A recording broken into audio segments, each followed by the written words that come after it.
थोड़ी देर में अनमोल बिश्नोई की पेशी है। पटियाला हाउस कोर्ट में पेशी होगी। अनमोल बिश्नोई को लेकर एनआईए निकली है। लॉरेंस बिश्नोई के भाई अनमोल बिश्नोई को अमेरिका से भारत में डिपोर्ट कर दिया गया है। वरुण इस वक्त हमारे सहयोगी हमारे साथ जुड़ रहे हैं। वरुण, क्या अपडेट है? देखिए, बिल्कुल ठीक 2 बजे के आसपास जो फ्लाइट थी वो आईजीआई एयरपोर्ट पर लैंड कर गई थी। कुछ कागजी कार्रवाई थी, उनको पूरा करने के बाद एनआईए ने जो अनमोल बिश्नोई की गिरफ्तारी डाली और अब जो टर्मिनल 3 है वहां से लेकर निकली है। अनमोल बिश्नोई को मेडिकल करवाया जाएगा और उसके बाद पटियाला हाउस कोर्ट में पेश करके अनमोल बिश्नोई की रिमांड ली जाएगी। 40 से ज़्यादा केस दिल्ली, राजस्थान, मुंबई और हरियाणा, उत्तराखंड में दर्ज है अनमोल बिश्नोई के खिलाफ। एनसीपी नेता जो बाबा सिद्दीकी है उनकी हत्याकांड और साथ ही मुंबई में सलमान खान के घर के बाहर जो फायरिंग हुई थी, इन सभी मामलों में मोस्ट वांटेड है। लगातार कई सालों से एजेंसीज कोशिश कर रही थी इसको डिपोर्ट करने की और अब कामयाबी मिली है। लेकिन आपको ये भी बता दूं कि एनआईए ने 2022 में एक केस रजिस्टर किया था जिसके अंदर एक्सटॉर्शन और जो दूसरी वारदातें उनके लिए लॉजिस्टिक सपोर्ट प्रोवाइड कराने का आरोप था। इसी एफआईआर के अंदर एनआईए ने गिरफ्तारी डाली है और अब जो लॉरेंस का भाई है अनमोल बिश्नोई, इसको रिमांड पर लेने के बाद पूछताछ करेगी, क्योंकि कई ऐसे मामले हैं जिसमें अनमोल बिश्नोई का सीधा कनेक्शन लॉरेंस के साथ सामने आया कि किस तरीके से चाहे बाबा सिद्दीकी की हत्याकांड हो या सलमान खान के घर के बाहर फायरिंग का जो मामला हो, कई ऐसे एविडेंसेस हैं जिसमें अनमोल बिश्नोई शूटर्स हैं उनको आदेश देता हुआ नजर आ रहा है और अनमोल बिश्नोई अपने भाई लॉरेंस बिश्नोई के लगातार संपर्क में था। तो कहीं ना कहीं एजेंसीज के लिए एक बड़ी कामयाबी है। गैंगस्टर लॉरेंस के करीबी अनमोल बिश्नोई को अमेरिका से एजेंसीज डिपोर्ट करके भारत ले आई है और अब कुछ ही देर बाद पटियाला हाउस कोर्ट में पेश करके उसे रिमांड पर लिया जाएगा। जी, जाहिर तौर पर लॉरेंस बिश्नोई गैंग की गतिविधियों की अगर हम बात करते हैं वरुण, तो अब कुल मिलाकर ये कहना गलत नहीं होगा कि पूरे के पूरे गैंग पर एक बहुत बड़ा इंपैक्ट पड़ता हुआ नजर आएगा। वरुण,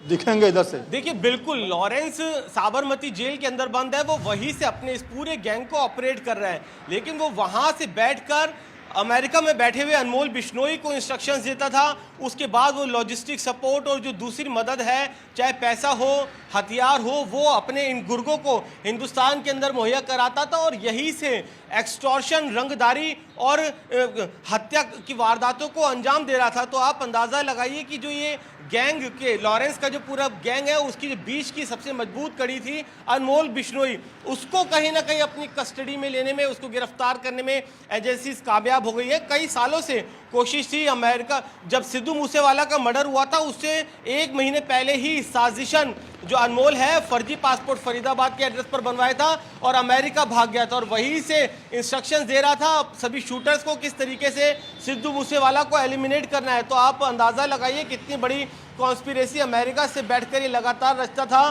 फाइनेंशियल, लॉजिस्टिक, हर तरह का सपोर्ट अपने शूटर्स को प्रोवाइड कराता था और अनमोल के इशारे पर इस किलिंग को, इन एक्सटॉर्शन को अंजाम दिया जा रहा था और अनमोल लॉरेंस के कहने पर ही ये सभी वारदातों को अंजाम दे रहा था। तो कहीं ना कहीं जो एक पूरी चेन थी नेटवर्क की, एक अहम किरदार जो कि खुला घूम रहा था और कोऑर्डिनेट कर रहा था अपने शूटर से, वो अब एजेंसीज की गिरफ्त में आ गया है। तो ये कहा जा सकता है कि जिस तरीके से लॉरेंस गैंग चाहे कनाडा हो, अमेरिका हो, वहाँ पर भी कई गैंग वॉर और कई एक्सटॉर्शन की वारदातों को अंजाम दे रहा था, तो अब इस पर लगाम लगेगी और एजेंसीज को आगे जो इस पुराने केसेस है, चाहे सलमान खान के घर के बाहर फायरिंग का मामला हो, बाबा सिद्दीकी, इसमें कड़ियों को जोड़ने में और मुकम्मल अंजाम तक इन्हें पहुंचाने में मदद मिलेगी। मूसेवाला की हत्या से जुड़ा मामला हो, ये भी कहना गलत नहीं होगा वरुण। मुझे लगता है कि अब इन मामलों में एक नया मोड़ भी सामने आ सकता है जब पूछताछ को आगे बढ़ाया जाएगा।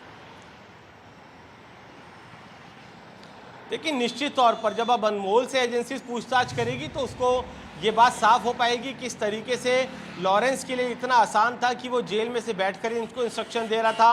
कौन से सॉफ्टवेयर थे, कौन से ऐप से, कौन लॉरेंस के मददगार हैं जिनकी मदद से वो इनके संपर्क में था और कैसे ये पूरा का पूरा फाइनेंशियल और लॉजिस्टिक सपोर्ट अपने गुर्गों को दे रहे थे, अपने शूटर्स को दे रहे थे। और वो कौन कौन से शूटर्स हैं, वो कौन कौन सी वो बदमाश हैं जो कि इनके गैंग के अंदर अभी भी बैठकर काम कर रहे हैं। ये सभी सवालों के जवाब अनमोल बिश्नोई से एजेंसीज को मिलेंगे और आप उससे अंदाज़ा लगा सकते हैं कि इसमें शूटर्स की गिरफ्तारी तो होगी, साथ ही इस गैंग की कमर टूट जाएगी जब ये पता चलेगा कि किस तरीके से जेल में बैठ के पूरा लॉरेंस ये अपना गैंग ऑपरेट कर रहा था। तो कहीं ना कहीं जो क्राइम ग्राफ लगातार बढ़ रहा था, एक्सटॉर्शन, गैंगवार, इन सभी में लगाम लगेगी, ऐसा एजेंसीज को भी लगता है। जी, तो क्या ऐसा लगता है कि जो 18 से ज्यादा मामले हैं उन सबको क्लब किया जा सकता है, या फिर आने वाले टाइम में सभी केसेस अलग अलग चलेंगे? अभी जो पूरे का पूरा भी ये प्रोसेस है इन्वेस्टिगेशन का, उसको कैसे अभी आगे बढ़ाया जाएगा, क्या लगता है वरुण?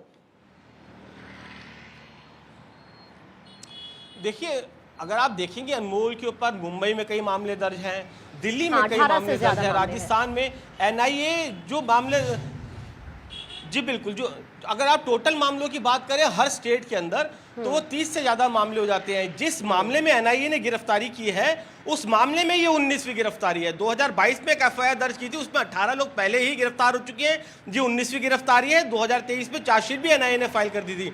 तो दर्जनों मामले अलग अलग स्टेट्स में हैं। अभी एनआईए रिमांड पर लेकर अपनी पूछताछ करेगी। उसके बाद जो मेरे सूत्र ये कहते हैं कि मुंबई पुलिस उसके बाद जल्द ही अनमोल को रिमांड पर लेगी, क्योंकि मुंबई के अंदर बाबा सिद्दीकी की हत्या हुई थी, हाई प्रोफाइल मामला, दूसरा सलमान खान के घर के फायरिंग के बाहर फायरिंग का मामला है। तो उसके बाद मुंबई पुलिस भी अनमोल को रिमांड पर लेगी। तो एक लंबा समय अभी जो कस्टोडियल इंटेरोगेशन पे ही अनमोल का रहने वाला है। ऐसा नहीं है कि एक एजेंसी की रिमांड खत्म होगी और उसके बाद वो आराम से जेल में जाकर वहाँ से अपने गैंग को चलाएगा या अपनी इलीगल गतिविधियों को अंजाम दे पाए। तो अभी एक लंबा समय कस्टडी में रहेगा और सवाल जवाब का दौर एजेंसीज का चलता रहेगा। जी, लेकिन कुल मिलाकर अगर इस गैंग से जुड़े मामलों को देखा जाए, चाहे हम दिल्ली की बात करें, पंजाब की बात करें, या फिर अलग अलग स्टेट्स की बात की जाए भारत के अंदर या फिर विदेशों में भी, जिस तरह पिछले कुछ दिनों में घटना घटी है, जिसके वीडियो कई सोशल मीडिया पर वायरल हुए, फिर गैंग से जुड़ी कई पोस्ट सामने आती है, ये कहा जा सकता है कि अब आने वाले दिनों में अस्थायी तौर पर रोक लगती हुई इस पर नजर आएगी क्या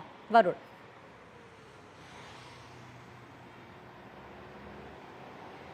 देखिए, निश्चित तौर पर, क्योंकि लॉरेंस और उसका जो ये एसोसिएट है अनमोल बिश्नोई, ये पूरे गैंग को ऑपरेट कर रहे थे। एक लॉजिस्टिक सपोर्ट था जो प्रोवाइड करा रहे थे। सैकड़ों शूटर्स जो थे वो इन्होंने, चाहे कनाडा हो, चाहे अमेरिका हो, और हिंदुस्तान के अंदर भी सैकड़ों शूटर्स को अपने आप से जोड़ा हुआ था। कई छोटे छोटे गैंग से जिनके साथ इन्होंने एक जैसे कह सकते हैं गैंग को आपस में जोड़ा हुआ था, छोटे छोटे गैंगस्टर के साथ मिलकर, और उनके शूटर्स का भी इस्तेमाल होता था। अगर कहीं ना कहीं इस पूरी चेन की कड़ी टूटेगी तो जो लॉजिस्टिक और जो दूसरा फाइनेंशियल सपोर्ट था वो शूटर्स को कट हो जाएगा। तो कहीं ना कहीं जो एक्सटॉर्शन और जो दूसरी किलिंग, चाहे कॉन्ट्रैक्ट किलिंग हो, इन सब वारदातों पर निश्चित तौर पर लगाम लगेगी, एजेंसीज को मदद मिलेगी। और इतना ही नहीं, सिर्फ हिंदुस्तान ही नहीं, कनाडा के अंदर भी और अमेरिका के अंदर भी कई इन्होंने एक्सटॉर्शन की वारदातें की हैं। कपिल शर्मा के चाहे रेस्टोरेंट पर गोलीबारी कराने का मामला हो, तो आप अंदाज़ा लगाइए जो नेटवर्क था ये हिंदुस्तान ही नहीं, बाहर विदेश की कई देशों के अंदर भी फैलता हुआ नज़र आ रहा था। तो इन सभी गतिविधियों पर जो लगाम है वो लगेगी और जो ये कहीं ना कहीं जो गैंगस्टर्स का जो प्रभाव है वो कम होगा। जी।